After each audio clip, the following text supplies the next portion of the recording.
الحكايه بدات في مكسيكو وباقي مازالاتش. الماتش ديال المغرب وهولندا كان كلشي كيقول بانه المغرب غيخسر. الماتش اللي كان صعيب وصعيب بزاف. هولندا اللي مكلاسيه هي السابعه عالميا، المغرب كلاسي هو السادس. يعني كان واحد الفينال اللي قبل الوقت اللي كلشي كان كيقول ان هذا الماتش كان خصو يكون في النصف النهائي ولا الربع النهائي ماشي في دور 32. ومع ذلك المغرب ربح. الدراري تقاتلوا من بونو حتى للسيباري، داروا ماتشات خياليه. هولندا كانت كدير دي بيرفورمانس كبيره في البدايه ديال البطوله، ولكن جات لهاد الماتش وبدلات التشكيله كامله. بدات بخمسه ديال لي ديفونسور، بخمسه ديال المدافعين لاول مره غديرها في هاد البطوله. لعبات فان دايك، اكي وفان هاكي، بالاضافه لفان ديفين وديم فرايس. وكما قال ويبي بانه حتى هو تصدم فاش شاف هولندا داخله بهاد الخطه اللي ما عمر لعبات بها من قبل. ونقطه الضعف اللي خرجت على هولندا هي الميليو ديونغ وغرافنبرغ، بحيث نقص لاعب من الوسط ولينا لاعبين معاهم 3 كونتر 2. وهادشي اللي عطانا الاسبقيه وهادشي اللي عطانا لافونتاج. فمن قبل هولندا كانت كدير ماتشات كبار بزاف. اول ماتش لها في دور المجموعات تعادلت مع اليابان وكانت افضل، وضربات السويد وما ادراك من السويد ب5-1، وضربات تونس 3-1. وكلشي كان كيقول بان هولندا هي المرشحه على الورق، لكن المغرب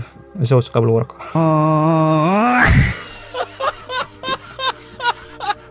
فقبل الماتش اعلام الهولندي واللاعبين السابقين الهولنديين بحال افلاي اللي عنده اصول مغربيه وكان لاعب ديال برشلونه سابقا كان كيقول بانه هولندا ما خصهاش تقلق لانه المغرب فريق ضعيف وهايتي بيناتنا على الحقيقه ديالنا. ولكن هيهات، ففي الماتش ديال البارح المغرب قزم هولندا بكل ما تحمل الكلمه من معنى. 80% ديال البوزيسيون دو بال، يعني ما قاسوش كره نهائيا. في الاشواط الاضافيه كانت كتوصل حتى ل 85%، يعني فريمون ما كانوش كاع كيقاسوا كره. وفرص التسجيل كانوا عندنا 5، وما كان عندهم فرصة واحدة اللي هي اللي جابوا بها البيت.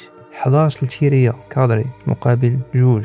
لكن صراحة حتى الحارس ديالهم تألق بزاف وحيد 5 ديال البيوتا محققين، 2 ديال حكيمي، 1 ديال الصباري، 1 ديال خنوس، واهم فرصة ديال رحيمي. ومن اكثر اللاعبين المغاربة اللي تألقوا في هذا الماتش اول واحد عز الدين أناحي، اللي كلشي كان كينتقدو في المباريات الاولى بحيث انه ما كانش في المستوى اللي كنا كنتسناو فيه، فدار واحد الماستر كلاس اللي ما يمكنش. كذلك العناوي اللي طالع هابط، حرة تيران كما كنقولوا بالدارجه، نصير مزراوي الحاج اللي طالع هابط، عذب سامرفيل، عذب بان فرايس، عذب مهاجمين ديالهم كاملين. وتشادي رياض وخرج من بلاسي حتى هو عذب ليا بروبي اللي واحد الوحش تبارك الله. صحيح لعب ديال ساندرلاند اللي ديجا ماركا 3 اهداف دور المجموعات، وكذلك عيسى ديوب، فكان دفاعيا متألق مزيان. واللي جا منه البيت ديال التعادل اللي كان كلشي فاقد الامل ساعه واللي جاب لنا رباح. فحتى التغييرات ديال وهبي عاونات الفرقه. فابراهيم اللي ما كانش متألق خرج هو، وناحي واخا وناحي كان متألق حتى هو خرج، بلا الخنوس. ودخلت طالبي اللي عطى واحد التمريره وما ادراك ما تمريره للديفونسور ديوب.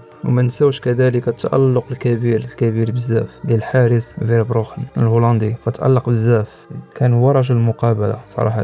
فالحمد لله على كل حال. ماتش كان صعيب بزاف، كلشي كان كيقول بانه غنتقصاو وغنخسروا، ساعه الدراري بينوا لنا العكس وصدمونا بزاف. صراحه ما كنتش كنتوقع هادشي كامل، كنت كنتوقع بانه غياكلونا في كره ميرا كما كتشوفوا راه ما شفتوش كره كاع نهائيا وعذبناهم. فباسم المغاربه كنبغي نشكر كاع اللعابه واحد بواحد. كنبغي نشكر المدرب وابي اللي بين على واحد المستوى اللي كبير بزاف، هو والطاقم التقني. كنبغي نشكر الجمهور المغربي اللي فين ما مشيتي كتلقاهم تبارك الله عليهم، وحتى الجمهور المكسيكي اللي ساندنا بزاف، نظرا لانهم عندهم واحد القصه قديمه مع هولندا في كاس العالم 2014 فاش ربحوهم 2-1 بواحد البينالتي اللي كلشي كان كيقول بانه غير هديه من الحكم. فصافي هاد المحطه سالات. ان شاء الله الماتش الجاي عندنا كندا اللي شفت الاغلبيه فينا حقرينها، مي كندا راه فريق كبير بزاف اللي غندويو عليه في الفيديو القادم. فكندا واحد الفريق اللي ما ساهلش، نشوف ماتش باغ ماتش ان شاء الله يكون خير.